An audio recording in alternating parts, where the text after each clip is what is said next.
Everything you will listen in this video is taken from the internet or any book or any documentary which is available hi good morning everyone. कैसे हैं आप लोग? उम्मीद है सब ठीक होंगे। अपना और अपने परिवार वालों का ख्याल रखें। दोस्तों, वक्त है एक नई कहानी की और आज की कहानी की शुरुआत। आमतौर पर हमारे देश में कई ऐसे क्राइम हुए हैं जिसको सुलझाने में, जिसको सॉल्व करने में पुलिस वालों को कई कई साल लग गए हैं। सॉल्व करने के लिए उनके पास एक एफआईआर होता है। कई बार जब अनसॉल्व केस की लिस्ट वो चेक करते हैं तो पता चलता है कि फलां केस भी अनसॉल्व है। तो ऐसे हाल में फिर वो नए टेक्नोलॉजी के साथ, नए इनपुट के साथ, नए मुखबिर के साथ जुड़ते हैं, नंबर सर्विलांस पे लगाते हैं। अंत में जो पूरी कहानी वो खुलती है। लेकिन आज की कहानी के बारे में अगर मैं बताऊं, जिस कहानी में ना ही कोई एफआईआर था, ना ही कोई सबूत था, ना ही कोई सुराग था और ना ही किसी के पास कोई जानकारी थी। बात आई गई थी, हो चुकी थी 30 साल तक।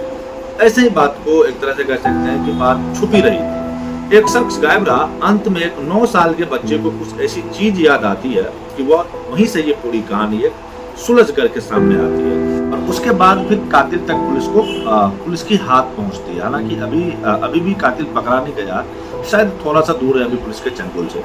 पूरी कहानी क्या है, चलिए सबसे पहले आपको सुनाते हैं। कहानी उत्तर प्रदेश की हाथरस की है। हाथरस में एक कोतावली लगती है, मुरशान कोतावली, और इसी कोतावली में एक गांव लगता है, गिलतपुर। बात है साल 1990 की, 1990 के आसपास की है। इसी गांव में एक फैमिली रहा करती थी। फैमिली में टोटल 5 लोग थे। एक महिला जिसका नाम होता है उर्मिला देवी, उनके पति जिसका नाम होता है बुद्धू सिंह, और 3 बच्चे जिनमें से एक बेटे का नाम प्रदीप, दूसरे का नाम मुकेश और तीसरे का नाम होता है पंजाबी सिंह। 3 बच्चे, इधर पति पत्नी, ठीक ठाक जिंदगी, ठीक ठाक परिवार चल रहा था। न किसी से कोई लड़ाई, न ही किसी से कोई झगड़ा। परिवार भी शांतिपूर्ण तरीके से ठीक ठाक चल रहा था। तमाम बढ़िया चीजें चल रही थी उसके लाइफ में। उस टाइम के हिसाब से कहें तो ठीक ठाक पैसे वैसे भी थे। परिवार की परवरिश के लिए बुद्धू सिंह जी जान से मेहनत किया करते थे। उधर जो उर्मिला देवी थी वो भी अपने परिवार को बढ़िया से संजो के रखे थे। छोटे बच्चे जब छोटे थे तो लगभग एक बच्चा उस वक्त 16-17 साल का था और दूसरा 13-14 साल का, और जो छोटा था पंजाबी सिंह वो लगभग 9 साल के आसपास था। उसके बाद ठीक ठाक तरीके से जिंदगी सब कुछ बढ़िया ठीक ठाक चल रही थी। इसी दौरान अचानक से न जाने क्या होता है, जो बुद्धू सिंह है वो घर से कहीं चला जाता है तो वो दोबारा लौट के वापस नहीं आता। अब जब बुद्धू सिंह घर से गया और लौट के नहीं आया तो उस टाइम तो फोन वोन भी इतने नॉर्मल नहीं हुआ करते थे हर किसी के घर में। शुरुआत में घर वालों को लगा कि शायद कहीं रिश्तेदार या फिर कहीं और चले गए होंगे काम वाम के सिलसिले में, होंगे 2-4 दिन, आ जाएंगे वापस, घंटे 2 घंटे। लेकिन इधर वक्त आगे बढ़ा, शाम हुई, बुद्धू लौट के आया नहीं। परिवार वाले परेशान कि आखिर कहाँ गया। उन्होंने अब ढूंढना शुरू किया। सबसे पहले पड़ोसियों से पूछा, आसपास के तमाम लोगों से पूछा, जैसे तैसे करके तमाम रिश्तेदारों के यहाँ संदेश भिजवाया कि बुद्धू सिंह घर वापस नहीं आए हैं, क्या आपके यहाँ आए हैं। वहां से कई जगह पड़ताल करने के बाद जब कोई जानकारी कायदे से नहीं मिली, इधर कुछ लोगों ने कहना शुरू कर दिया कि शायद जो बुद्धू सिंह है वो कहीं कमाने चले गए होंगे बाहर, क्योंकि कुछ दिन पहले पत्नी का पैसों को लेकर के थोड़ा बहुत घर में एक तरह से कह सकते हैं कि नोकझोंक हुआ था। ठीक ठाक झगड़ा ही हुआ था एक तरह से। फिर आसपास के लोगों ने कहना शुरू कर दिया कि शायद इसीलिए वो कमाने कहीं चले गए होंगे, हो सकता है। लेकिन एक तो पत्नी, इधर 3 छोटे छोटे बच्चे, दिल मान नहीं रहा था उनका। उन्होंने कहा कि भाई हम और उन्हें खोजेंगे। अपने तरीके से पता करने का शुरू किया, कहीं से जानकारी निकालने की कोशिश की। बुद्धू के जितने भी दोस्त थे उनसे पूछा गया, उनसे कुछ पता करना, बताओ कि तमाम गांव के जो बड़े बुजुर्ग लोग थे उनसे भी पूछा गया और कहा गया कि आप भी अपने अपने तरीके से, अपने अपने लेवल के हिसाब से पता कीजिए। लेकिन वक्त रेत की तरह निकलता रहा, वक्त आगे बढ़ती रही, हालात बद से बदतर होते चले गए। लेकिन बुद्धू सिंह का न ही कुछ पता चला, न ही वो कभी जिंदा या मुर्दा, किसी भी हालत में कोई जानकारी नहीं मिली। धीरे धीरे बात आई गई हो गई। घर वालों ने मान लिया कि बुद्धू सिंह कमाने चला गया या फिर कहीं भाग गया, क्योंकि कुछ होता तो शायद वो लाश में मिलती, लेकिन वो भी नहीं मिली। अंत में परिवार वालों ने हार थक के छोड़ा कि चलो कुछ और चीजें करते हैं और बाकी जिंदगी पर ध्यान देते हैं। मधु सिंह ने कहा जहां भी होंगे सुरक्षित होंगे, और जहां भी होंगे कहीं चले गए होंगे कमाने वमाने के लिए, परिवार के लिए। धीरे धीरे इस बात को लोग इग्नोर करने लगते हैं, दबा देते हैं। तीनों बच्चे भी, यानी माँ भी, यानी पत्नी भी, अब इधर इग्नोर करना शुरू कर दिया। वक्त धीरे धीरे आगे बढ़ा। साल 1994 की घटना थी। 95 आया, 97 आया, धीरे धीरे करके 2000 का वक्त वो भी गुजर गया। बुद्धू सिंह की जो बच्ची यादें थी बच्चों के जहन में तो घूम ही रही थी। पत्नी भी पति के बगैर जीना सीख ही लिया था। वक्त आगे बढ़ा। साल 2010 आया, या फिर कहे कि 2020 आया। देखते देखते पूरे 30 साल गुजर गए। 30 साल गुजरने के बाद जो बच्चा 9 साल का था वो 39 साल का हो गया। 30 साल के बाद जो बच्चा 15 साल का था वो 55 का हो गया और जो 20 साल का था वो लगभग 60 का हो गया। तमाम लोग पिता को भूल चुके थे, किसी के जहन में कोई याद भी नहीं था, अपनी अपनी जिंदगी में सब मस्त थे, सबकी शादी हो चुकी थी, सब खुद बाप बन चुके थे। इधर वक्त के साथ बच्चों में भी लड़ाई झगड़ा हुआ, सब लोग अलग हुए। इसी दौरान जुलाई महीने की बात है, इसी साल जुलाई 2024 की, अचानक से तीनों बच्चों में यानी कि जो पंजाबी सिंह था, जो प्रदीप, जो मुकेश, इन तीनों में झगड़ा होता है। प्रदीप शराब के नशे में था, झगड़ा हुआ, काफी कहासुनी हुई, बहस हुआ। इसी दौरान प्रदीप एक शब्द बोलता है और वो शब्द जो पंजाबी था उसके ध्यान में घर कर जाता है। लगातार वो सोचता रहता है कि भैया ने ऐसा क्यों बोला। पूरी रात उसे नींद नहीं आती है, रात भर बेचैन रहता है, करवटें बदलता रहता है। पत्नी पूछे तो उसे भी कुछ न बताए, घर वाले और भी जानने की कोशिश करें, उन्हें भी कुछ न बताए, बस बेचैन करवटें बदल रहा था।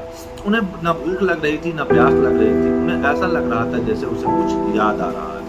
बचपन की कोई ऐसी चीज जो अब तक भूल गया था, वो तमाम चीजें धीरे धीरे करके जैसे जैसे वक्त गुजरा, 2 घंटे 4 घंटे, 1 दिन 2 दिन गुजरे, पंजाबी जो था पंजाबी से उसे बहुत सारी चीजें बचपन की याद आती है। और जब बचपन की वह चीजें याद आती है, जो कुछ सन्नता या कहें कि संजोग से अगले दिन तहसील दिवस था, 1 जुलाई को फौरन ही तहसील पहुंचता है वो और वहां पर डीएम साहब से मिलता है और डीएम साहब को अपना प्रार्थना पत्र देता है और कहता है कि सर मेरा ये प्रार्थना पत्र है, उसमें आप सुनिए, मेरी कुछ मन में कुछ बातें हैं, तभी पिछली कुछ यादें हैं, उनको मैं आपसे शेयर करना चाहता हूँ। अब परिवार वालों के बारे में तो उन्होंने कुछ और बातें आती है दिमाग में, वो भी बताते हैं। डीएम साहब को बताने की कोशिश करता है। इत्तेफाक से, किस्मत कहें या जब कहें कि समय अच्छा होता है, तो डीएम साहब ने कहा कि अच्छा बताओ तुम्हें क्या क्या याद है। तो पंजाबी सिंह ने कहा कि मेरी उम्र 9 साल की थी, उसी समय जो मेरे फादर थे वो गायब हो जाते हैं, लेकिन मुझे याद है कि मेरे फादर के गायब होने से अचानक गायब नहीं होते हैं, बल्कि उनको गायब किया गया था। और जहां तक मुझे याद है कि उनका कत्ल हुआ है और उनकी जो लाश है वो मेरे घर के आंगन में ही दफन है। अब डीएम साहब ने पूछा कि भैया कब? तब तो पंजाबी सिंह ने कहा कि 30 साल पहले।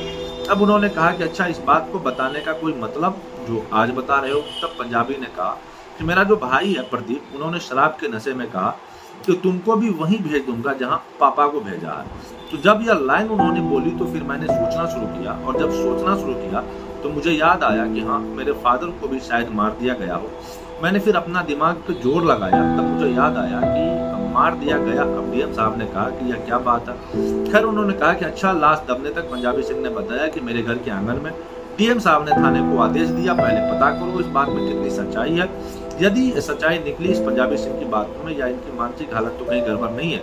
उसके बाद उन्होंने पता करना शुरू किया, अपने तरीके से तफ्तीश की, जानकारी इकट्ठा की, तो पता चला कि हाँ, 30 साल हो गए हैं लगभग जब बुद्धू सिंह आखिरी बार दिखे गए थे। तब से कहाँ गए कहाँ नहीं गए कुछ पता नहीं चला। मानसिक हालत तो पता नहीं चला, वो ठीक है, जो पंजाबी सिंह है उनकी भी मानसिक हालत एकदम ठीक है, कहीं भी कोई भी बात उसके किसी भी मजाक में वो नहीं बोली है। ये तमाम चीजें जब पुलिस वालों को पता चलती है तब उन्होंने पंजाबी सिंह को बुलाया और कहा कि बताओ लाश कहाँ है। उसके बाद पंजाबी सिंह अपने घर के आंगन में पुलिस वालों को लेकर के जाता है। जाने के बाद खुदाई करवाता है। 8 फीट गहरा गड्ढा खोदा गया और जब 8 फीट गहरा गड्ढा खोदा तो वहां पर एक कंकाल मिलता है। कंकाल कई दशक पुराना था, थोड़ा सा सर का एक कंपाल बचा था, पसली बची थी, थोड़ी बहुत काद जोड़ी के और कोल्हे की हड्डी, बाकी सब गल चुका था।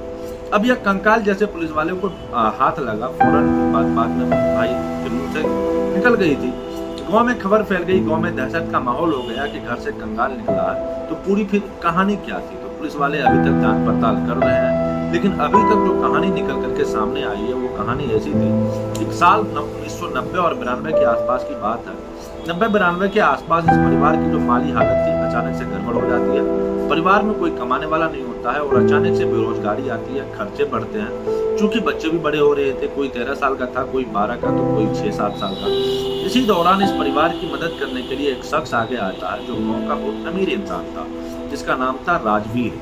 जब ये शख्स आगे आता है तो आगे आने के बाद उसने परिवार की मदद की तो फिर बदले में उसको भी कुछ चाहिए था। इसी दौरान उसकी नजर उर्मिला पर पड़ी। उर्मिला से कहती है कि देखो, मैं तुम्हारे परिवार को इतना अच्छा सा ख्याल रखता हूँ, तुम भी मेरा ख्याल रखो। अब जब यह बात उर्मिला सुनती है तो कायदे से उसे कोई सभ्य महिला होती तो वो मना कर देती, लेकिन उर्मिला भी एक तरह से डील कर लेती है।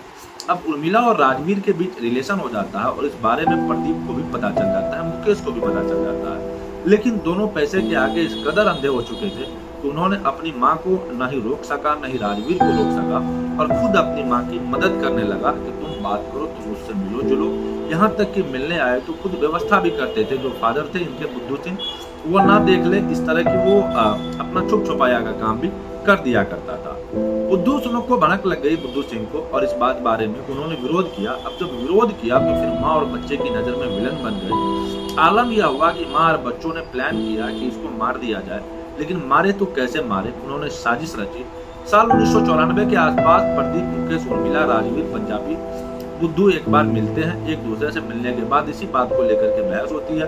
बहस होने के बाद प्लान बन चुका था कि अगर कुछ दिक्कतें होंगी तो बुद्धू को मार दिया जाएगा। लेकिन इस प्लान में जो पंजाबी था वो शामिल नहीं था। वो बस महज 9 साल का बच्चा था। तो फिर हुआ यूं कि उसको बाहर भेज दो, और बाहर भेजने के बाद कहा गया कि तुम बाहर जाओ। रात का अंधेरा, बच्चा थोड़ी दूर गया लेकिन लौट आया। तब वो वापस अपने घर लौट करके आता है तो देखता क्या है कि बुद्धू जो उसका पिता है वो जमीन पर गिरा हुआ है, और उसकी माँ जो है वो उसके सीने पर बैठी हुई है। जो दोनों भाई हैं वो हाथ और पांव पकड़े हुए हैं, और जो राजवीर है वो गला दबा रहा है। यानी माँ का प्रेमी, दोनों बच्चे और स्वयं पत्नी यानी कि उर्मिला, प्रदीप, मुकेश और राजवीर मिलकर बुद्धू का कत्ल कर रहे थे। और यह बात जैसे पंजाबी देखता है फौरन डर जाता है, चीखने लगता है, लेकिन फौरन यह लोग उसको पकड़ लेते हैं और उसको डराते हुए एक लाइन बोलते हैं कि अगर तुमने किसी को कुछ कहा या फिर किसी को कुछ बताया इस बारे में तो तुमको हम इतना ही कह देंगे कि अगर तुमने कहीं भी मुंह खोला तो तुम्हारे पापा के पास तुम्हें भेज दिया जाएगा। अब 9 साल का बच्चा जब उसके सामने देखा कि उसके पिता को इतने लोगों ने कैसे बेरहमी से मारा, तो वो भी बुरी तरह डर जाता है, और डरने के बाद सोचता है कि अगर मैं भी कहीं मुंह खोलूंगा या फिर बताऊंगा तो ये लोग मुझे भी मार डालेंगे। इस वजह से वो चुप रहा। वक्त के साथ साथ वो भी भूल गया। साल दर साल जब गुजरे, साल दर साल उनकी उम्र न जाने कितनी चीजें हुई।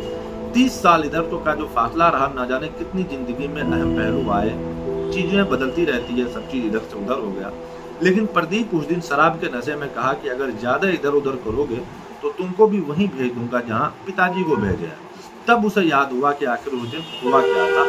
तब उसने रात भर सोचना शुरू किया, और सोचते सोचते दिमाग पर जोर देते देते अंत में उसे याद आया कि मारने वाला कोई और नहीं था उसके पिता को, बल्कि उसी की भाई, उसी का माँ और उसके माँ का आशिक राजवीर था।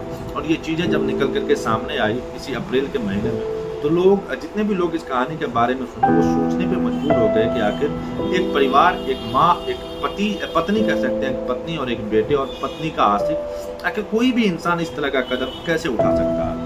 यही थी हमारी आज की कहानी। इस कहानी को सुनाने का उद्देश्य किसी को परेशान करना या किसी का दिल दुखाना कतई नहीं है, बल्कि आपको जागरूक करना है, आपको सचेत करना है कि आप जहाँ भी रहें, जिस हाल में भी रहें, हमेशा सतर्क रहें और सुरक्षित रहें। आई होप कहानी आपको पसंद आई होगी। कहानी अगर पसंद आई हो तो वीडियो को लाइक कीजिएगा, और चैनल पर अगर नए हैं तो जाते जाते चैनल को सब्सक्राइब कर बेल आइकन जरूर से प्रेस कर दीजिएगा। जल्दी मिलते हैं किसी और कहानी में, किसी नए फैक्ट के साथ। तब तक के लिए अलविदा लेना चाहते हैं। जय हिंद, जय भारत।